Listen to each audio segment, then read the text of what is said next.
کے دکھائیں گے ابھی انشاءاللہ یہ بنا کے اور اس میل کو اس کا رزلٹ بھی چیک کروائیں گے اور سٹیج پہ کھلے عام دعوت دیتا ہوں اسی نسخے کی کہ جس دوست کے ہاتھ پاؤں جلتے ہوں وہ میرا ایک چاول یا کشتہ ادھر ہی کھا کے 15 منٹ بعد بتائے کہ اس کے ہاتھ پاؤں میں جلن ہے۔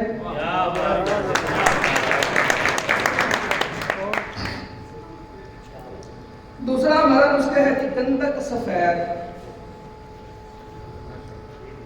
سفید کرنی ہے جی تقریباً یہ نسخہ کچھ طب کرام جانتے بھی ہوں گے، زیادہ تر نہیں جانتے، لیکن میرا فرض بنتا ہے کہ میں اسٹیج پہ بتاؤں تاکہ ہر بندے تک بات پہنچے۔ یہ گندک سفید ہے جو مصفی خون ہے، اس میں سے ہم نے کاربن اس کی نکالنی ہے، سیاہی خارج کرنی ہے، اس کو سفید وائٹ کرنا ہے جو متبل ہو جائے گی اعلیٰ قسم کی اور جاری مغذی ہوتی ہے۔ اگر اس کے اندر رس کو پورا رکھ کے پکایا جائے تو وہ امراض خبیثہ کی اکسیر بنتا ہے۔ تو رس کو پور پکانے کا طریقہ بھی شیئر کر دیتا ہوں، پریکٹیکل تو نہیں کروں گا لیکن اس کا شیئر کر دیتا ہوں۔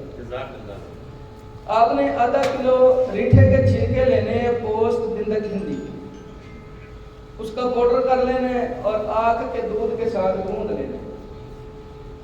تو یہ 2 تولہ گندک سفید 1 تولہ سے 2 تولہ کی ڈلی رس کپور کے اوپر پار سے لیپ کریں، خشک کریں اور اس پوست گندک ہندی کے اندر رکھ کے گولا بنا کے اس کو 5 کلو نمک کے درمیان رکھیں اور ریت جل کر 24 گھنٹہ پکائیں۔ تو یہ جو رس کپور نکلے گا یہ امراض خبیثہ کی اکسیر ہوگا۔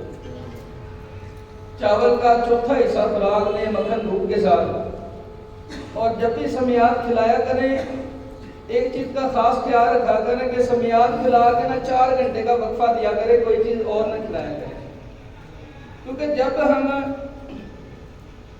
کوئی ایسی چیز بناتے ہیں، مثال دیتا ہوں کہ امساکی گولی بنائی، ہم کہتے ہیں یار نمک چاٹ دیا اس کی کاٹ ہو گئی، گولی کا اثر ختم ہو گیا۔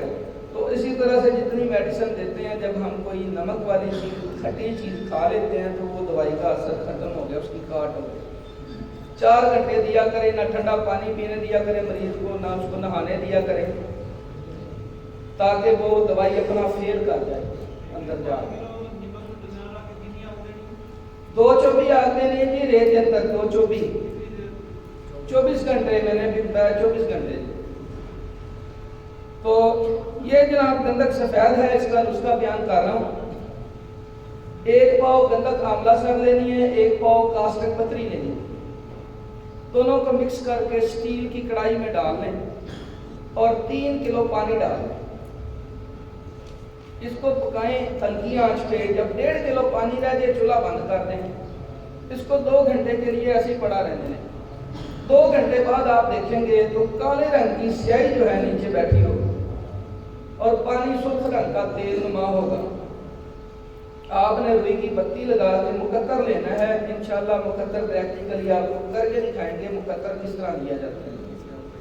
تو مقطر لینا ہے، مقطر لے کے آپ کا گندک جو ہے تیل ہوئی وہ پانی میں سرخ رنگ کا پانی باہر آ جائے گا، جو پیچھے سیاہی بچے گی اس کو پھینک دینا۔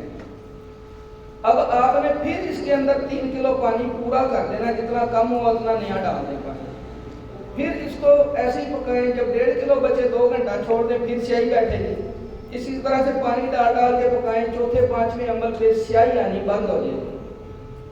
تو یہ گندک کی پوری کاربن صحیح ہم نے خارج کر دی۔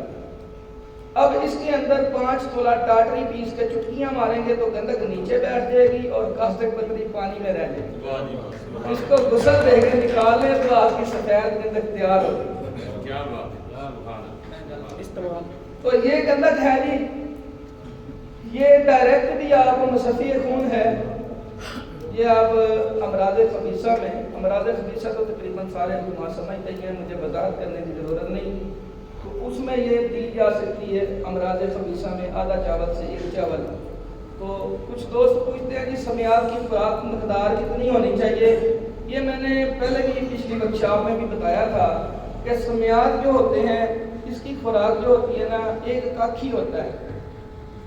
تو دوسرا نمبر پہ اس کا یہ ہوتا ہے کہ اگر 20 سے 30 سال کا 35 سال کا بندہ ہے تو چاول کا چوتھا حصہ